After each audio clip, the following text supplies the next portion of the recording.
this video, I want to cover one of the most important concepts of peekaboo boxing, and that's moving your head after your last punch.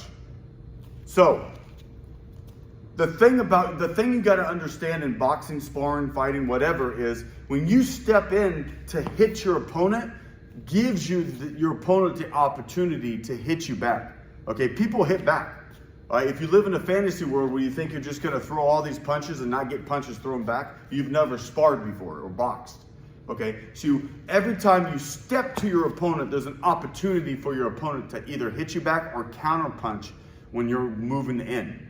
So the important concept of peekaboo is when I step in to hit my opponent, I'm going to preemptive move my head. I'm going to try to anticipate my opponent's counter punch by moving my head. So a good example is if I shoot a gun at someone, all right, let's say I'm in the military, in a war, whatever. If I shoot a gun at someone and then I move, I'm going to move after I shoot, correct? If I just shoot and stay right here, they're going to shoot back. So let's say I'm around the corner, I'm going to shoot and then move behind cover. Same thing here. I'm going to punch and then cover. All right, I'm going to seek cover, move the head, move the target, so that my opponent will miss. Your opponent's going to fire the punch where your head was last at. Give you an example. If I just step in and throw the 7, the jab, and I stay here, and he counters me with the 2 or the right hand, he's going to aim right here. And then as I bring my hand back, he's going to hit me. Now, if I add head movement after my last punch, I step in with the 7 and add the slip, his right hand will go right back. Same thing if he jabs. If I jab him, he jabs back, I slip the right hand, the jab. He throws a lead hook. I step in and jab. I slip. That hook will go over my head. Okay? Or at least if he does catch me with the hook, I'm moving, I'm rolling with the punch to take the power and the pop off of that punch. So the concept is you want to move your head after you punch. Now, there's many different options. There's 4 basic head movements in peekaboo boxing. It's really simple. Peekaboo is a simple system. It's just you got to drill and drill and drill these movements to get in a habit of moving your head and once you get good at slipping punches and being elusive, you can be more aggressive and take the fight to your opponent. If you're afraid of getting hit, you're never going to be able to go after your opponent because you're going to be afraid of getting hit. Okay, so we're going to go through each punch real quick and show the options you can do for your head movement. So the 7 or the jab. I step in and jab, I can outside slip. Now I'm just going to move my head 1 count, 1 time. Okay, so 7, slip. Or I can slip to the other side. 7, slip. Then I can duck. 7, duck. Or I can weave. I can step in 7 and weave. Move my head in that motion. And then the last one, I can step in 7, weave to this side. Okay, usually the slips are a little more fluid with your straight punches. Because if the punch is linear, slips is more linear. Okay, if I throw a hook, which is circular, the weave flows a little bit better with the hooks. Doesn't mean you can't hook and slip.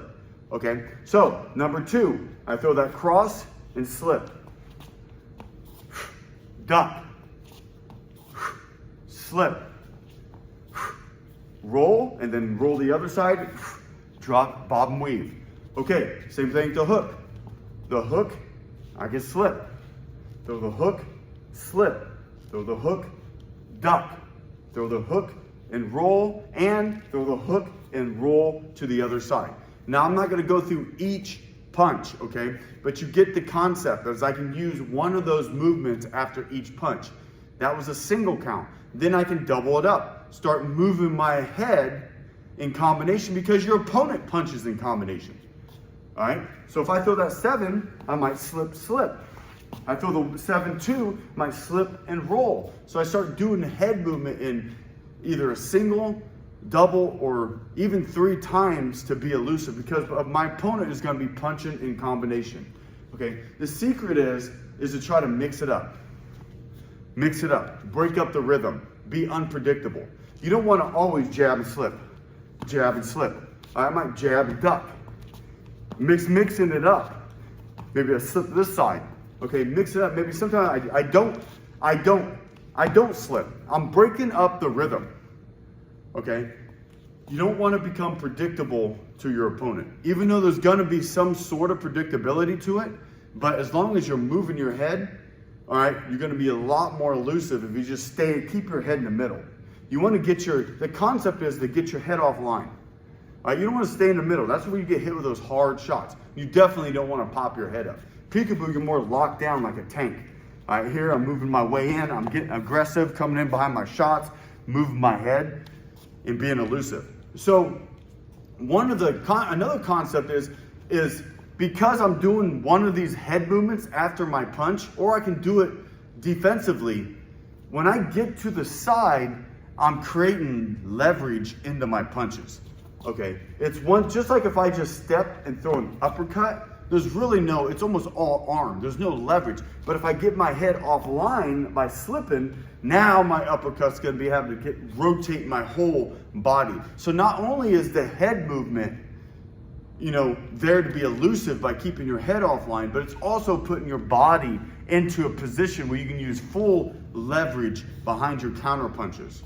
Okay, so the first thing you want to do when you're learning Peekaboo is obviously on the heavy bag. All right, if you don't have a training partner who has mitts and so forth, get on the heavy bag.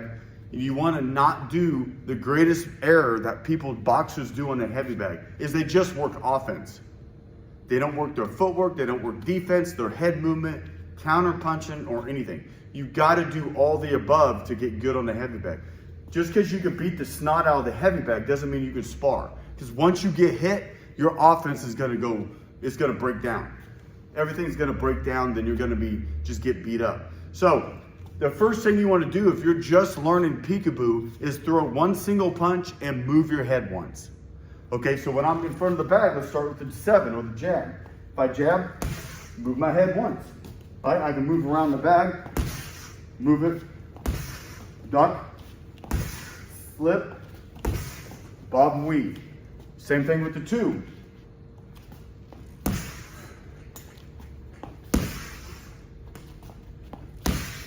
Moving my head, same thing with the hook. Remember, I'm not just gonna hook, I'm gonna load it. Roll, okay? Maybe I throw the hook, slip.